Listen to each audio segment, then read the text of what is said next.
Algae Happens. No matter what kind of aquarium you have, you're gonna have some. It adds a little smell to your water, adds a little color to your nice white rocks, but it's normal. Hi, I'm Michelle from Quebec CICHLIDS, your local fish store in Terrebonne, Quebec, right outside of Montreal. Today I will explain how to control the algae in your aquarium.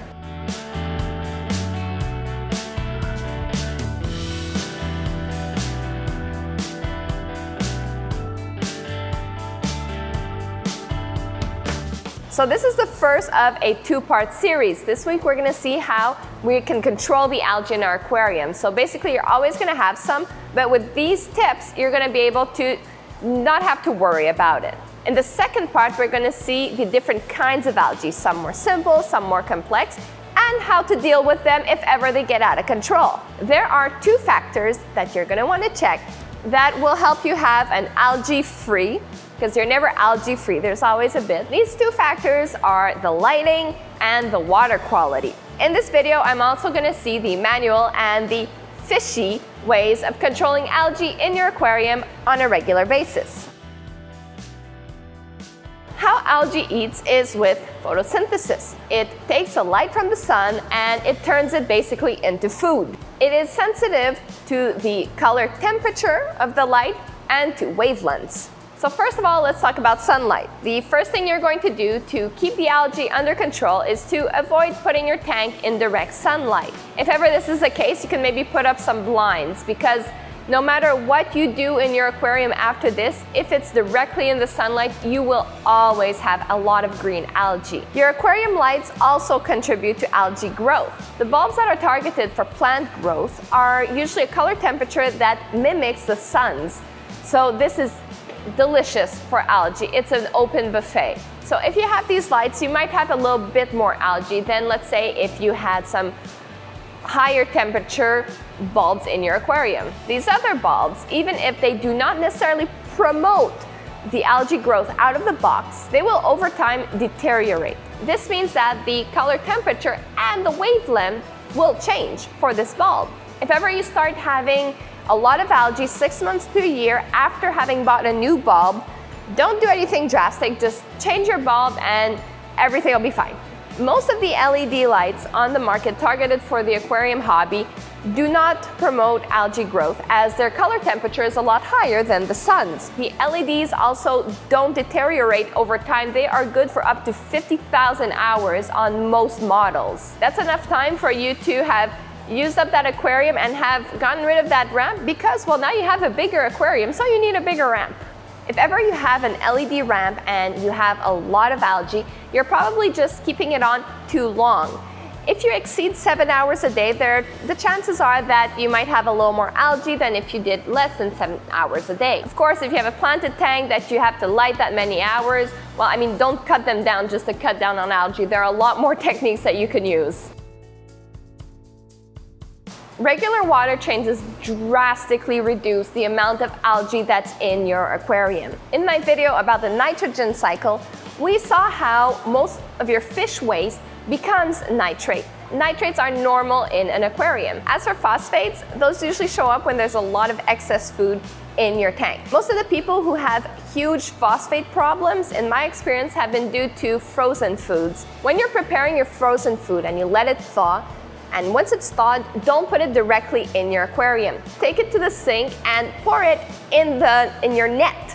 That way, all you gather is the shrimp that you're gonna give to your fish, and all that liquid is pollution that you are not adding to your water. An unbalance and excess in nitrate and phosphate will definitely be a feast for your algae.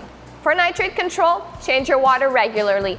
25% every week should do the trick. If ever you're doing those water changes and you still have a lot of nitrate, you can either do bigger water changes, so about 33%. You can also try feeding less. There's a big chance that you are feeding too much for your tiny fish's belly to process. As for phosphate control, the water changes should do the trick. If ever you have a phosphate problem, sometimes it's even in the tap water, use a phosphate resin such as ROA.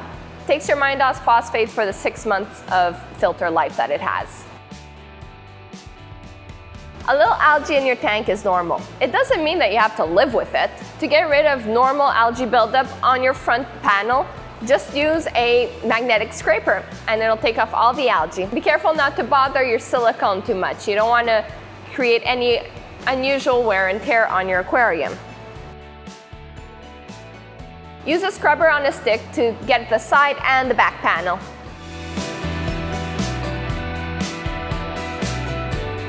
Once in a while, if you're fed up of seeing those beautiful white coral rocks that you bought go all green, take all your rocks, put them in a 5-gallon bucket filled with water, add a couple of caps of Javel water or bleach. It has to be the biodegradable kind. Over time, it will evaporate. Once your rocks are nice and white, change the water until it absolutely doesn't smell anymore. Technically, you can do it faster, but for me, I keep them in the bucket for at least a week. I want to make sure that there is nothing left on my rocks. I'm very paranoid about this. Technically, it takes less than a week.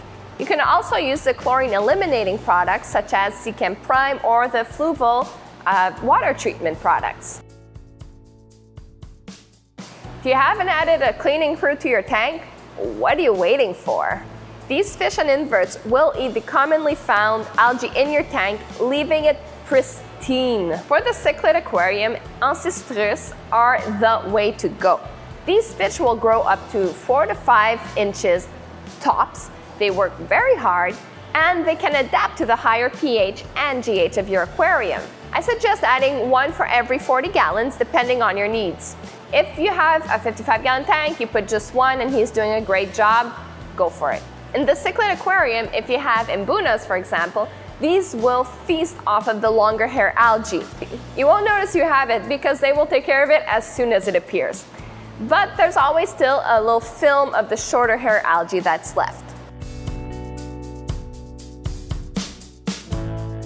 For the tropical or freshwater tank, Ancistrus are the bomb as well.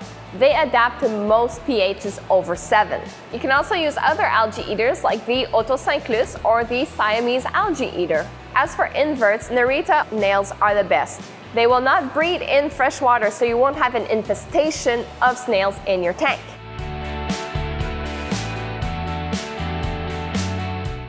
Each type of algae is different and should be treated as such. If you follow the tips that I gave in this video, you should be able to live a long algae-less hobby. The thing is, nobody's perfect.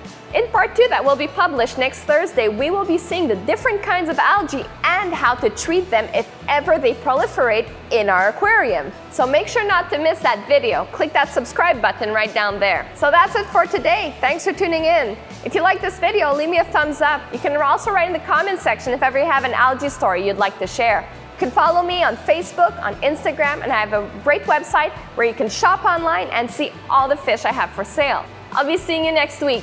Bye-bye!